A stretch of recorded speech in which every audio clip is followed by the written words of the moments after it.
Hello, mon nom est Florence Vie, je suis mentor dans le domaine de l'évolution spirituelle au féminin, fondatrice de Révèle ta magie.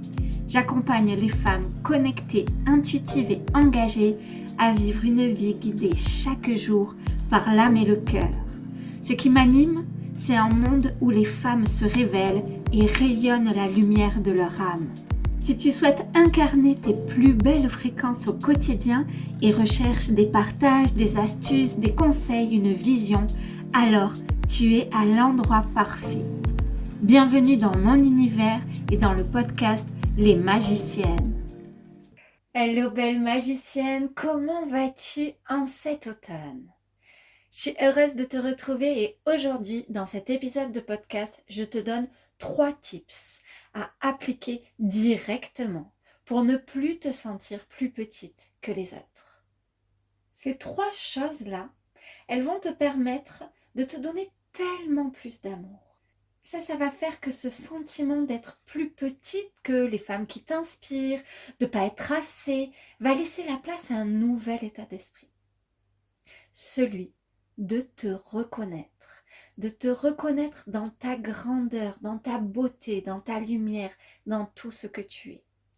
Et ça va aussi te permettre de savoir activer en toi l'énergie pour aller vers ce qui te fait vibrer. Parce qu'en réalité, belle magicienne, ton énergie, elle est précieuse. Et tout ce temps que tu peux perdre à te sentir moins que, pas assez, pas au même niveau que, ça va créer 2 choses. Ça va créer que ton énergie, celle que tu vas consacrer à te comparer, à regarder, est-ce que, oh là là, mais elle, où est-ce qu'elle en est? Moi, j'en suis tellement pas là. Oh là là, elle a trop de chance, pour elle, ça marche, puis pas pour moi. Oh, mais je serai jamais comme ça. Toute cette énergie, c'est une énergie qui ne peut pas être investie dans ta joie, dans ton bonheur, dans ton plaisir de vivre. Ton énergie, sur une journée, elle est disponible, elle est quoi? Entre 12 et 16 heures, selon ton temps de sommeil. Puis après, pour cette journée-là, c'est terminé. Donc ça, c'est la première chose que ça crée. La deuxième, c'est que ça te bloque. Parce que si tu ne te sens pas assez forte, si tu ne te sens pas assez à la hauteur, si tu te dis que tu n'arrives pas à avancer, comment est-ce que tu peux trouver la motivation? Ça fait juste diminuer, descendre ta confiance en toi. Allez, je te donne ces 3 conseils, ces 3 tips. Et ces conseils-là, ce sont ceux que j'ai appliqués parce que dans le passé, il y a eu tellement de fois où je me suis demandé si j'étais capable, où je me suis tellement sentie petite, où je me suis dit, moi, mon truc, ma phrase à moi, c'était « je suis pas codée pour ça. Je suis pas câblée. Je n'ai pas les bons programmes pour ça. » Et c'était l'histoire que je me racontais. J'ai pas les bons programmes.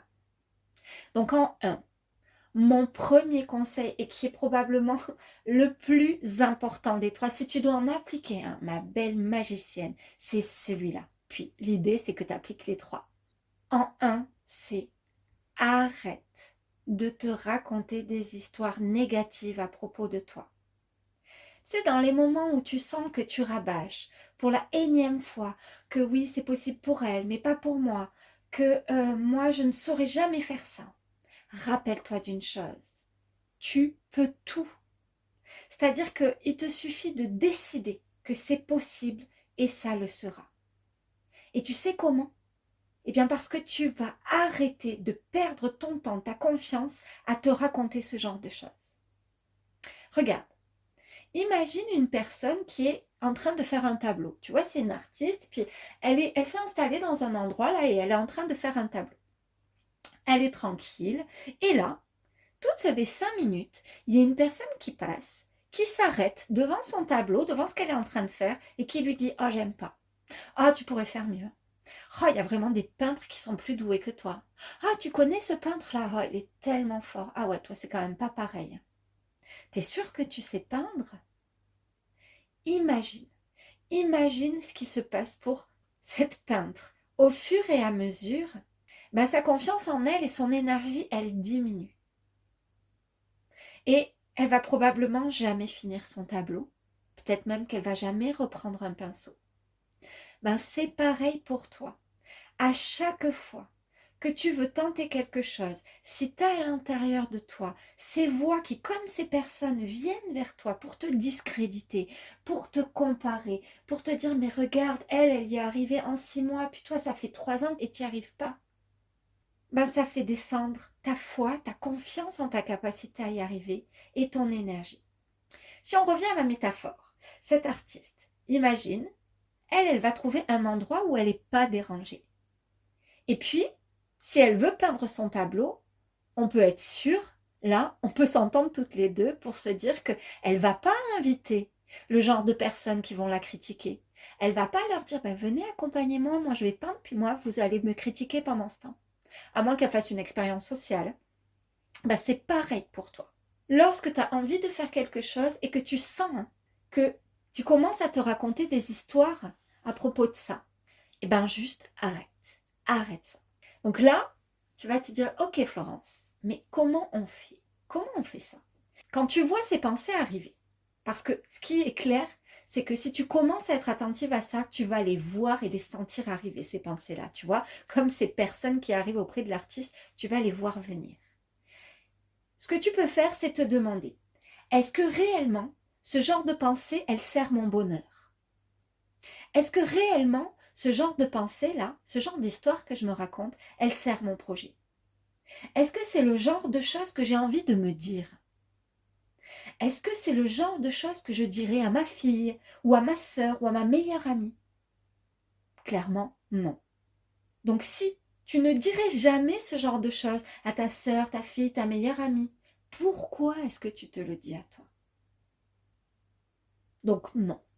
Cette pensée qui arrive, non. Non, merci. Je change mon regard et je ramène une pensée plus scientifique, moins empreinte d'émotions, du genre « Oh, cette personne, elle m'inspire. Qu'est-ce qu'elle a compris que je pourrais implémenter en moi ?» Ou « Cette personne, elle est tellement avancée dans tel ou tel domaine. Et si ça me touche, moi, si ça me donne envie, c'est forcément que j'ai envie d'être avancée dans ce domaine. » Ou encore, oh, c'est ce que fait cette personne, c'est exactement le genre de choses que j'aimerais faire. Ce que pense, ce que dit cette personne, c'est exactement le genre de choses que j'aimerais penser ou dire. Ok, qu'est-ce que je peux faire pour être le genre de personne qui parle comme ça, qui pense comme ça, qui fait ce genre de choses? Tu vois, c'est la même vibe finalement. C'est je regarde quelqu'un et cette personne, je me dis, oh waouh. Mais d'un côté, je me sabote, je me fais du mal, je me critique, je me rapetisse. Et de l'autre côté, je suis en train de chercher des choses à mettre en place pour avancer. D'un côté, je pense problème, d'un côté, je pense solution.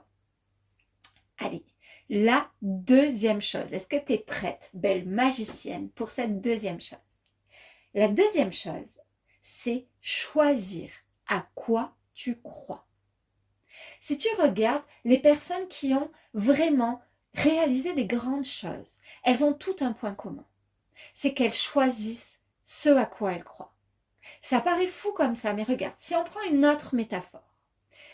Si tu es devant un paysage, que tu es en train d'observer ce paysage, tu l'observes depuis un point de vue. Et depuis ce point de vue-là, tu vas pouvoir le décrire d'une certaine façon. Puis t'imagines que ce paysage, c'est une vallée et qu'il y a plusieurs montagnes depuis lesquelles on peut l'observer. Si quelqu'un observe cette vallée depuis un autre point de vue, depuis une autre montagne, un autre sommet, il ne va pas voir les mêmes choses dedans. Il ne va pas décrire la vallée de la même manière. Tout simplement parce qu'il ne l'observe pas du même point de vue. Ça veut dire que ce à quoi tu crois peut être observé depuis plusieurs points de vue. Et qu'il existe plusieurs réalités, plusieurs vérités qui coexistent dans l'univers. Ça veut dire que tu peux croire que tu n'arriveras jamais à faire ça. Et tu as raison. Parce que ton esprit, lui, ce qu'il cherche, c'est à avoir raison, donc il va te prouver que tu n'arriveras jamais à le faire. Ou tu peux croire que tu arriveras à le faire, qu'aujourd'hui, là, tu n'es pas prête, mais que tu vas tout faire pour y arriver. Et tu auras raison. Parce que ton esprit, il va chercher des solutions pour que tu puisses y arriver. Donc choisis à quoi tu crois, sélectionne vraiment avec précision, avec exigence tes vérités. Et si la vérité à laquelle tu crois maintenant ne te correspond plus, choisis d'en changer. Imagine ça comme un paysage et dis-toi, ok, là, moi, ça fait 2 ans que je vois ça depuis un endroit à l'ombre où je vois quasiment pas toute la merveilleuse vallée avec son lac coloré, argenté, avec ses arbres et sa prairie fleurie. Moi, c'est ça que j'ai envie de voir. Juste, je change de place. En fait, une vérité, elle existe parce que tu la regardes. Si tu regardes ton être en te disant que tu n'es pas assez bien câblé comme j'ai passé des années à le croire, eh ben, j'étais jamais bien câblé. Parce que toute mon énergie, elle était focus sur ça et je ne cherchais pas les câbles, tu vois. Et pire encore, c'est qu'il n'existe pas de câbles. Et ça n'existe pas, c'est faux. C'est juste parce que je me disais ça, j'utilisais pas mon énergie à me dire comment est-ce que je pourrais faire. Il m'a suffi de changer de place là, dans ma vallée, dans mes points de vue, pour pouvoir voir les choses autrement. Et me dire, ah, mais en fait, il n'y a pas de câble en fait. Il n'y a personne qui naît avec des câbles où ils sont doués pour ci ou pour ça. En fait, ils apprennent. Puis s'ils apprennent, moi, je suis en capacité d'apprendre. Parce que plein de fois dans ma vie, j'ai tellement su apprendre. Il y a plein de fois dans ma vie où j'ai tellement eu cette compétence de savoir m'adapter, de savoir grandir. Et toi aussi, il y a plein de fois dans ta vie où tu as su apprendre, rebondir, être résiliente. Imagine toutes ces choses que tu as traversées dans ta vie. Imagine tous ces challenges auxquels tu as fait face. Tu as touché un genou à terre, puis tu t'es relevé. Alors si tu appuies à cet endroit-là, tu sauras à tous les endroits. Il te suffit de changer ton point de vue et de choisir avec exigence ce à quoi tu crois. Troisième chose, deviens la personne qui ne s'abandonne jamais. Deviens ce genre de personne sur laquelle tu peux compter. Sois la personne sur laquelle tu peux compter. Qu'est-ce que ça veut dire concrètement? Ça veut dire, ose poser tes limites. Tu sais, à chaque fois que tu renonces à poser tes limites, que tu renonces à faire de toi ta priorité, il y a quelque chose en toi qui s'inscrit comme « Oh, je ne sais pas être ma priorité ». Mais à chaque fois que tu poses tes limites, à chaque fois que tu dis « Ok, c'est moi qui suis importante là, je me mets au centre de mes préoccupations », alors tu deviens la preuve que tu sais t'écouter et faire pour toi. À chaque fois que tu n'as pas le moral parce que tu as le sentiment d'avoir vécu un échec et que tu choisis d'apprendre la leçon et de recommencer, tu deviens la preuve que tu sais passer à travers les échecs. Et que les échecs ne sont pas des échecs, ils sont juste des leçons pour y arriver, des marches vers ton objectif. À chaque fois que tu t'autorises à explorer tes émotions sans te dire non mais ça c'est pas grave, ça va passer, et que tu dis non là je suis pas bien là, puis je vais rien mettre en place, je vais juste m'autoriser à traverser ça, à écouter ma sagesse, puis je reviens après. Tu deviens le genre de personne qui est fiable pour toi-même, le genre de personne qui dit ouais mais je sais traverser mes émotions. Tu prends conscience de ta puissance et tu crées dans ton esprit des preuves que tu peux le faire. C'est ça, être le genre de personne qui ne s'abandonne pas. C'est que tu sais que même si tu traverses quelque chose de difficile, tu dis non mais moi je sais que je saurai m'écouter, je saurai me reposer, je saurai pleurer si j'ai besoin de pleurer, je saurai reprendre, me relever parce que c'est toujours ce que je fais et je saurai écouter l'enseignement. Voilà ce que aujourd'hui je voulais te partager. N'hésite pas à me mettre en commentaire quel est le tips là que tu vas mettre en application directement après avoir écouté ce podcast. N'hésite pas à me dire en commentaire si toi tu vois d'autres tips, si toi tu as d'autres astuces. Viens, on en discute, ça me fera tellement plaisir. Si tu veux me contacter pour me poser des questions, pour que je fasse peut-être un épisode de podcast à propos de cette question-là, envoie-moi un mail dans l'adresse qui est dans le descriptif. En attendant, je t'embrasse très très fort. Je te dis rendez-vous mercredi prochain, même heure, pour un nouvel épisode du podcast des magiciens.